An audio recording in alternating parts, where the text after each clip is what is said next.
Every disaster has a script, a bad idea, a worse execution, and a final brutal curtain call. We're reviewing 10 of those scripts today, written by people who had no idea it was their final act. These are real stories with fatal endings. This video is a powerful lesson in what not to do. Don't become the sequel. 1.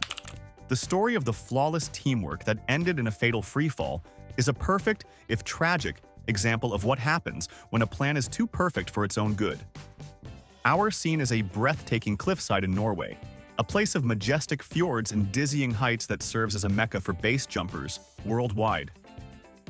Our heroes are two adrenaline junkies, let's call them Jesper and Lars, men who lived for the brief, terrifying moment between leaping from a solid object and pulling their parachute cord. They weren't just jumpers, they were content creators, always chasing the next viral video, the next impossible shot that would cement their legacy in the world of extreme sports. Their latest idea was their most ambitious yet. They weren't just going to jump from the same cliff. They were going to perform a perfectly synchronized, mirror image jump. They would leap at the exact same millisecond, freefall in a beautiful, parallel formation, and then, for the grand finale, deploy their parachutes at the exact same instant, creating a stunning, symmetrical bloom of color against the stark Norwegian cliffs. They planned it for weeks. They studied wind currents. They choreographed their movements. They probably high-fived a lot, talking about how this one shot was going to be the one that put them on the map. The day of the jump arrived. The conditions were perfect. The cameras were rolling. They stood on the edge of the abyss, two friends united by a shared passion and a shared, catastrophic blind spot. They went through their countdown, their voices calm and professional. 3, 2, 1, leap. They launched themselves into the void, a perfect, synchronized dive into the vast emptiness. For a few glorious seconds, it was working. They were falling in perfect formation, the ground rushing up to meet them, the wind screaming in their ears. It was the shot of a lifetime. Then came the moment for the grand finale. They gave each other the signal. And with the flawless timing they had practiced relentlessly, they both pulled their ripcords at the exact same instant. The parachutes erupted from their packs with a loud whoosh, but they didn't open as two separate life-saving canopies. Because they had deployed at the same time, while still relatively close to each other, the two chutes instantly became entangled. The billowing nylon fabric of Jesper's chute wrapped around Lars's lines. Lars's chute, in turn, snagged on Jesper's harness. In less than a second, their two perfect individual life-saving devices had transformed into one single, useless, tangled shroud of fabric and string. They were no longer gliding. They were plummeting, wrapped together in a chaotic, spinning mess. Their quest for perfect synchronization had been their undoing. If one had pulled a half second before the other, they would have both been fine. But their teamwork, the very thing they were so proud of, was too good. They fell the rest of the way to the ground, a single, tangled testament to a plan that was executed with fatal perfection. 2. The ultimate time-saving hack that turned a project manager into the project's main ingredient is a story that should be framed and hung in every garage and workshop in the world. It's a powerful lesson in efficiency, and a grim reminder that the most efficient path is not always the safest one. Our story unfolds in a quiet, leafy suburb in Connecticut, where a homeowner, a classic DIY enthusiast, decided to tackle a bit of yard work. He had a large, old oak tree that needed a serious trim, and the cleanup was going to be a hassle. He hated the idea of cutting the branches, dropping them to the ground, and then having to drag them all, one by one, to the wood chipper. It was inefficient. It was redundant. There had to be a better way. And then, a brilliant, fatally efficient idea struck him. Why move the branches to the chipper when you could move the chipper to the branches? He went out and rented a massive, industrial-grade wood chipper, the kind of roaring, diesel-powered beast that can turn a small tree into confetti in about 5 seconds. He didn't just park it in his driveway. He carefully, precisely positioned the massive machine on the lawn, directly underneath the large oak tree he was about to trim. His plan was a symphony of streamlined workflow. He would climb his ladder, cut a branch, and simply drop it directly into the wide, hungry mouth of the running wood chipper below. Cut, drop, done. No extra steps, no wasted motion, it was the peak of landscaping productivity. He fired up the machine, its engine roaring to life, and climbed his ladder, chainsaw in hand. At first, the system worked flawlessly. He'd cut a branch, it would fall, and the chipper would greedily devour it with a terrifying crunch. He was probably up there on his ladder feeling like a genius, a true innovator, the Henry Ford of suburban yard work. He was so pleased with his own cleverness, so focused on the satisfying rhythm of his cut-drop-done system, that he got a little too comfortable. He reached to cut another branch, shifted his weight on the ladder, and his foot slipped. It was a tiny momentary lapse in balance, the kind that usually results in a quick stumble and a muttered curse. But he wasn't standing on solid ground. He was perched on a wobbly ladder, directly above a running industrial wood chipper. He fell. But he didn't fall onto the soft grass. He fell directly into the path of his own brilliant time-saving system. He went from being the project manager to being the project's primary ingredient. He had set out to make his yard work more efficient, and in a dark, twisted way, he succeeded beyond his wildest dreams. He had created a closed-loop system for yard waste and, ultimately, himself. It's a grim reminder that some shortcuts don't just cut down on time, they cut down on everything else too. 3. The gun's safety demonstration that was, tragically, a complete and total success is a story about a man whose desire to be right was so powerful, it completely eclipsed his desire to stay alive. Our scene is a quiet living room in Colorado. Our hero, a man who had just purchased a brand new handgun, was proudly showing it off to his girlfriend. She was, understandably, a little nervous about having a firearm in the house. He, on the other hand, saw himself as a seasoned expert, a connoisseur of all things tactical. In his mind, her fear was just ignorance, and he was going to cure it with a dose of his superior knowledge. He decided to give her a little demonstration on the gun's advanced safety features. He probably held it up, his voice filled with a condescending, professorial tone. "See this, honey? This is the safety latch. And this is the trigger safety. It's physically impossible for this gun to go off by accident." He clicked the switches, racked the slide, and treated the deadly weapon like a new toy he was explaining to a child. His girlfriend, still looking nervous, probably said something like, "I don't know, it still makes me uncomfortable." This was the moment his ego took over completely. Her continued fear was a challenge to his authority as the gun guy. He needed to prove beyond a shadow of a doubt that he was right and she was wrong. He needed a grand finale, an ultimate proof of concept. "I'll show you how safe it is," he declared, a look of triumphant certainty on his face. And then, he did the unthinkable. To prove that the gun wouldn't fire accidentally, he pointed it directly at his own chest. He looked his girlfriend right in the eye, probably with a smirk that said, "See? Nothing to be afraid of." And then, to cap off his brilliant demonstration, he pulled the trigger. The sound of the gunshot in the small, quiet room was deafening. The demonstration was over, and it had been tragically, flawlessly effective. The gun did not fire accidentally. It didn't malfunction. It did exactly what it was designed to do when a human being intentionally pulls the trigger. It fired. He collapsed to the floor, a look of profound and very final surprise on his face. He had won the argument. He had proven his point. He just wasn't around to take his victory lap. It's a powerful and very loud reminder that the most important safety feature on any firearm isn't on the gun itself. It's the brain of the person holding it. 4. The get-rich-quick scheme that ended up on the rocks with a fiery twist is a cautionary tale for every aspiring artisan who thinks that small batch and highly explosive are mutually exclusive terms, and a story about a man whose passion burned just a little too brightly.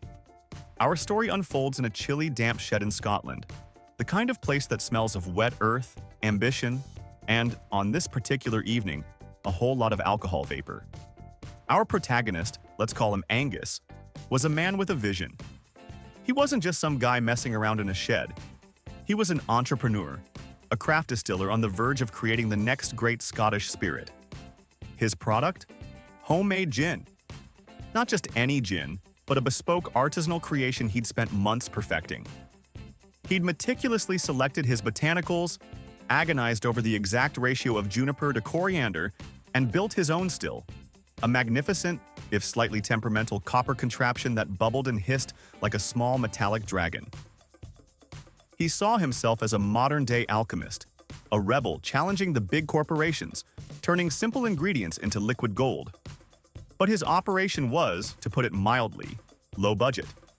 His laboratory was his garden shed, a cramped space filled with tools, bags of fertilizer, and now, a highly flammable chemistry experiment.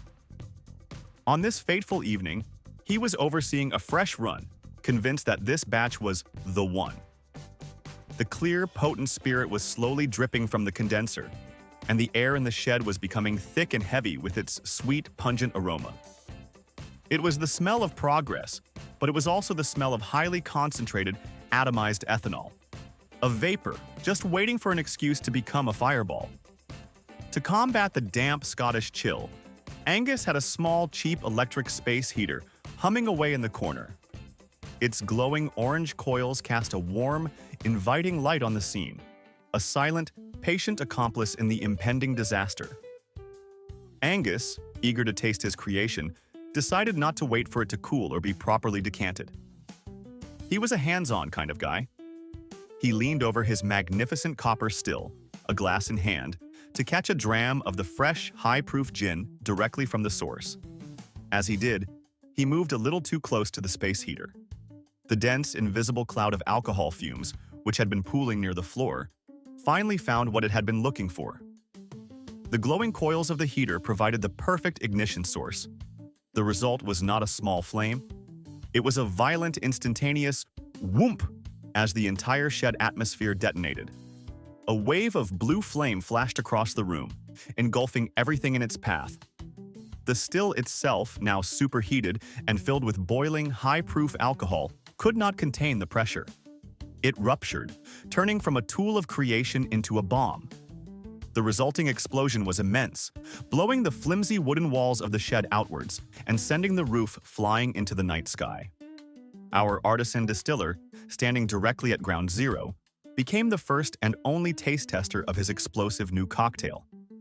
When the fire brigade arrived, summoned by neighbors who reported what sounded like a bomb going off, they found nothing but the smoking, charred remains of a shed and a dream that had gone up in a blaze of juniper-scented glory. Angus had been so focused on capturing the perfect spirit in a bottle, he hadn't realized he was bottling a demon. He created a gin with a truly explosive finish. He just wasn't around to write down the tasting notes. 5.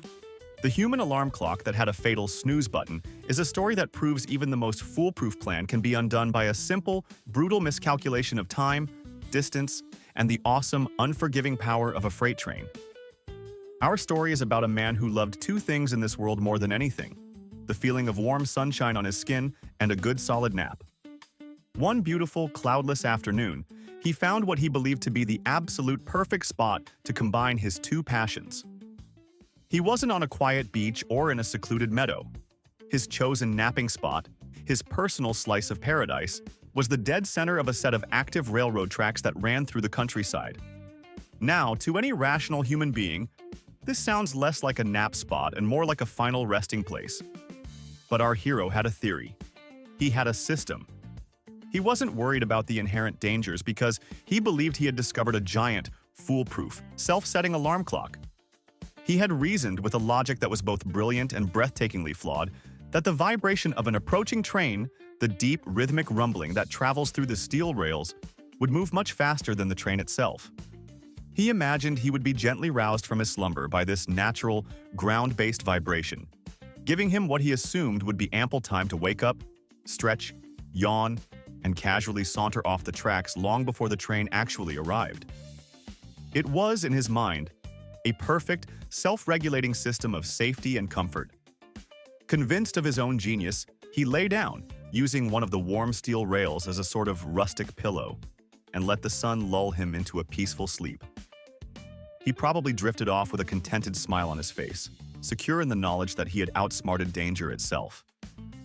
And here's the crazy part. He was right, partially.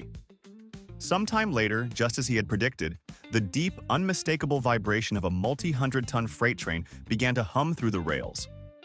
The vibration traveled up through the steel, through his skull, and it gently, insistently, woke him up. He stirred, blinked his eyes open against the bright afternoon sun, and for a fleeting, triumphant moment, he probably thought, "See, it worked perfectly." But his triumph was tragically and brutally short-lived. He had been correct that the vibration would wake him. What he had catastrophically, fatally misjudged was the timing. He didn't have minutes to spare.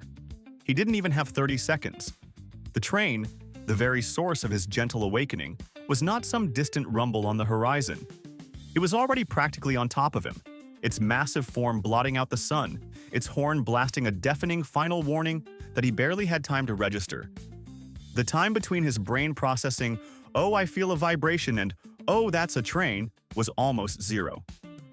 He scrambled to his feet, his mind still thick with sleep and confusion, but it was far, far too late.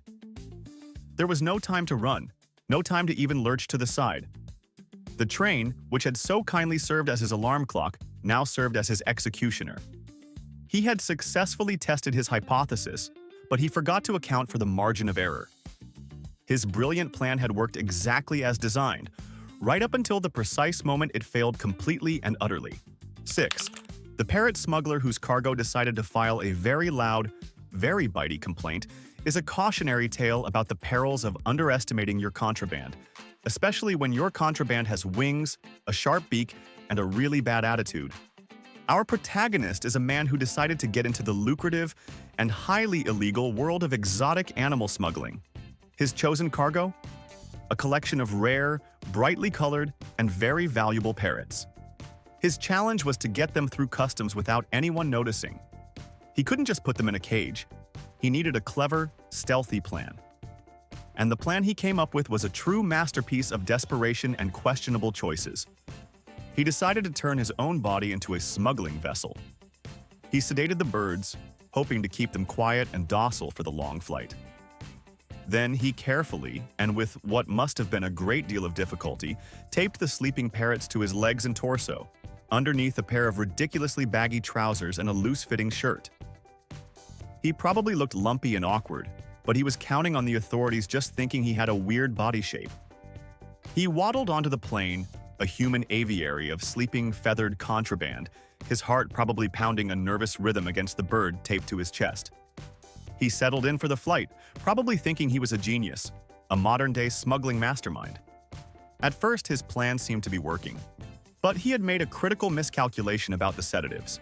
He had either used the wrong dose, or he had underestimated the parrot's constitution.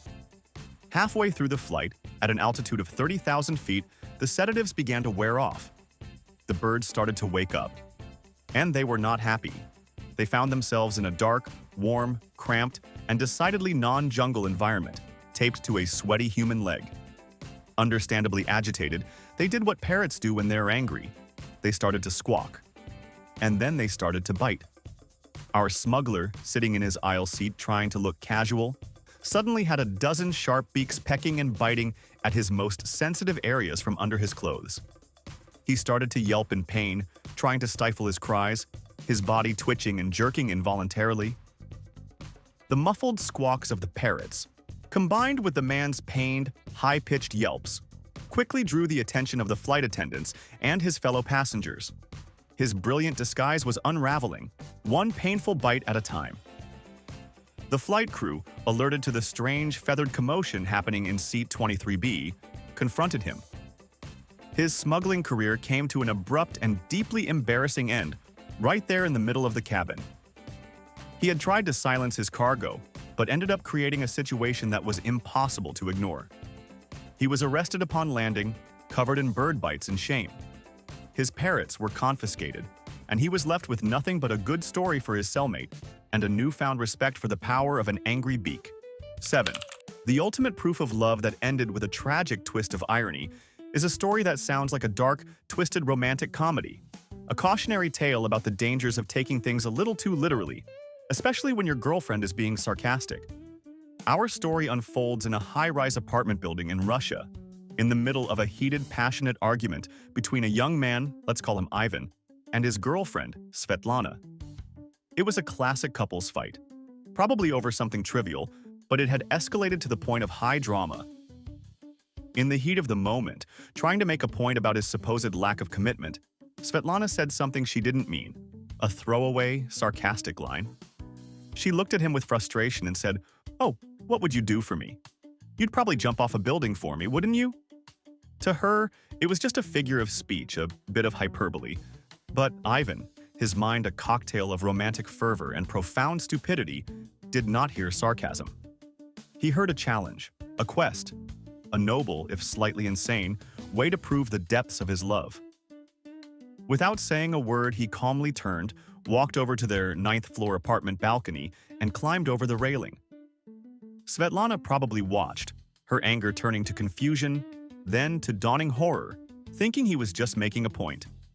But he wasn't. He gave her one last determined look that said, "This is for you," and he leaped. He plummeted through the cold Russian air, a human testament to a poorly interpreted metaphor. But fate, in its infinite and bizarre wisdom, had decided to play a cruel joke. The city had just been blanketed by a massive, historic blizzard. Directly below their balcony, a colossal pile of fresh, light powdery snow had accumulated, dozens of feet deep. Ivan landed in it. Not on the pavement, not on a car. He landed in what was essentially a giant, natural airbag. The impact was cushioned, his fall broken. He stood up, completely unharmed, brushed the snow off, and looked up at the balcony, probably expecting to see a look of shocked, eternal devotion on Svetlana's face. But Svetlana, watching from 9 floors up, had not seen the miraculous snowdrift. All she saw was the love of her life intentionally jumping to what she could only assume was his certain, splattery death.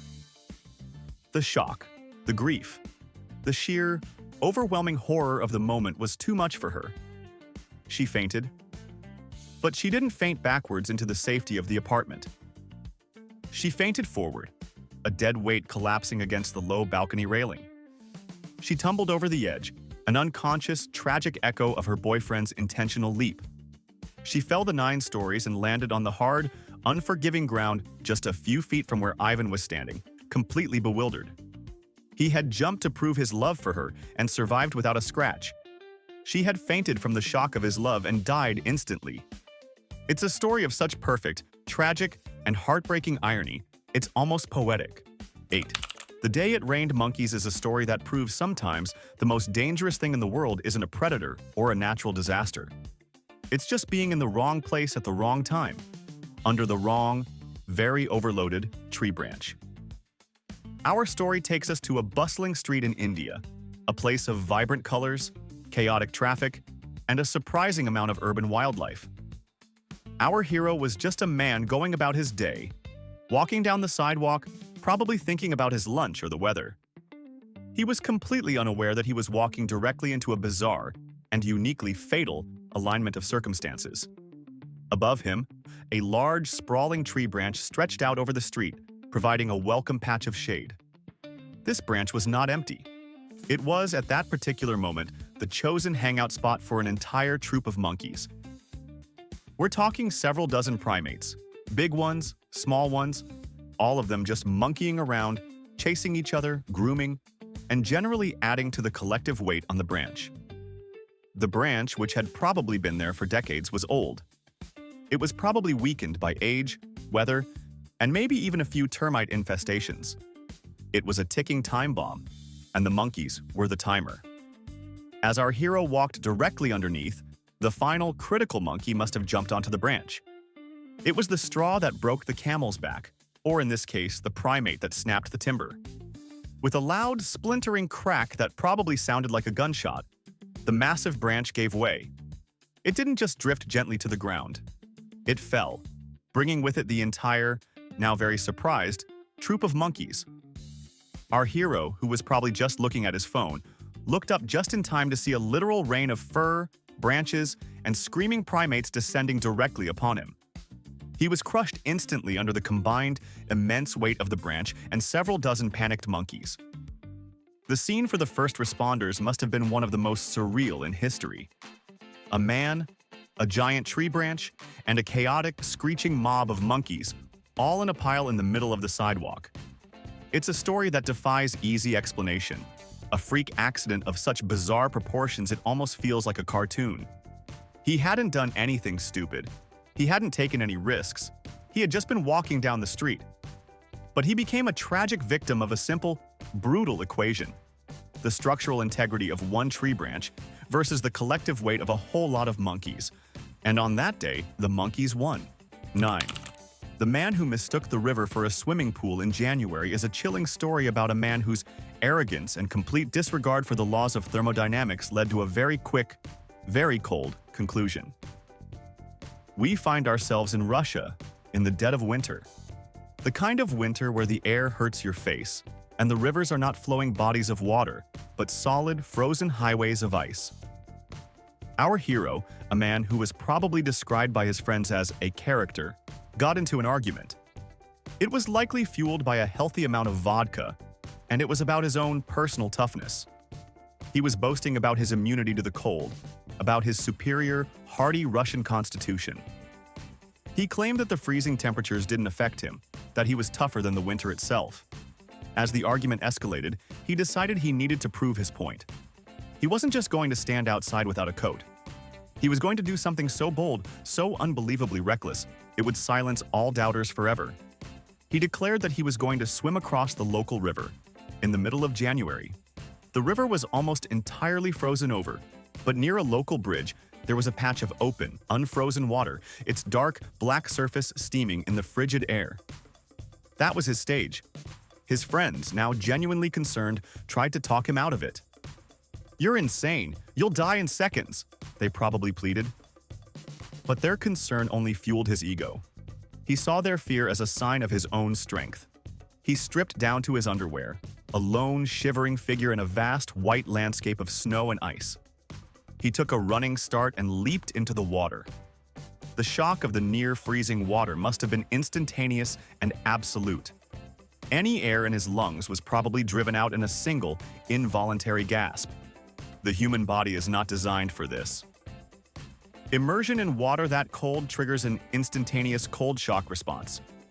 Hyperventilation, a massive spike in heart rate and blood pressure, and a complete loss of control over your breathing. He probably planned to swim a powerful, confident crawl across the channel. Instead, he just thrashed, his muscles instantly seizing up, his body going into shock. He was in the water for less than a minute before he slipped beneath the surface, his bold statement against the winter ending in a silent, gurgling defeat. He had wanted to prove he was tougher than the Russian winter, but the winter, in its cold, silent indifference, had proven him wrong.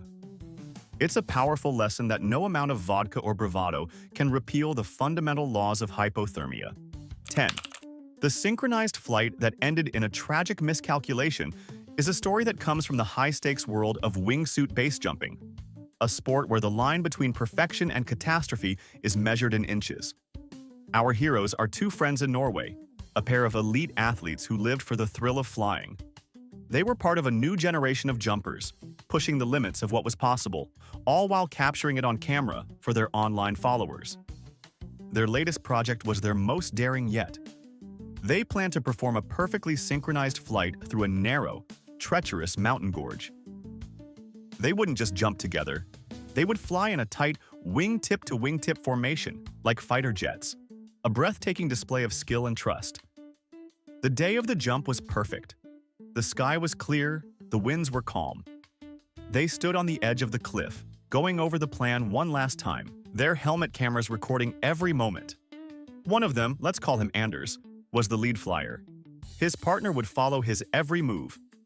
Anders decided that to get the most spectacular possible footage, he needed to fly extremely close to the canyon wall. He wanted the video to capture the sense of speed, the raw texture of the rock rushing past just a few feet from the lens. It was a high-risk, high-reward decision. They jumped.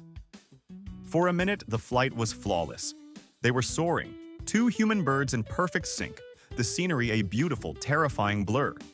Anders, committed to getting his perfect shot, edged closer and closer to the sheer rock face. He was in the zone, a state of pure, focused flow. But he had forgotten about the one variable you can never truly predict: the wind. As he was flying, a sudden, invisible gust of wind, a microcurrent swirling off the canyon wall, caught the edge of his wingsuit. It wasn't a huge gust, but at that speed, and at that proximity, it was all it took. The wind pushed him just a few feet off his intended course. His wingtip, the very edge of his fabric wing, snagged on a jagged, rocky outcrop. The effect was instantaneous and catastrophic. The snag acted like an anchor, whipping him around and sending him into a violent, uncontrollable high-speed spin. He was no longer flying, he was a ragdoll, tumbling through the air at over 100 miles per hour. In that kind of chaotic spin, deploying his parachute was impossible. He would just get tangled in the lines. His partner's camera captured the entire, terrifying sequence. The perfect flight, the sudden snag, the horrifying, silent tumble into the abyss. It was a tragic reminder that, in a sport with zero margin for error, even the smallest miscalculation can have the most final of consequences. The final verdict is yours. We saw 10 spectacular failures, but I want to know who committed the single most unforgivable act of stupidity. I'm not asking for your favorite story. I'm asking for the one that made you genuinely angry at the lack of common sense. Name and shame the decision in the comments. If you believe common sense should be a superpower, hit like. Subscribe for more evidence.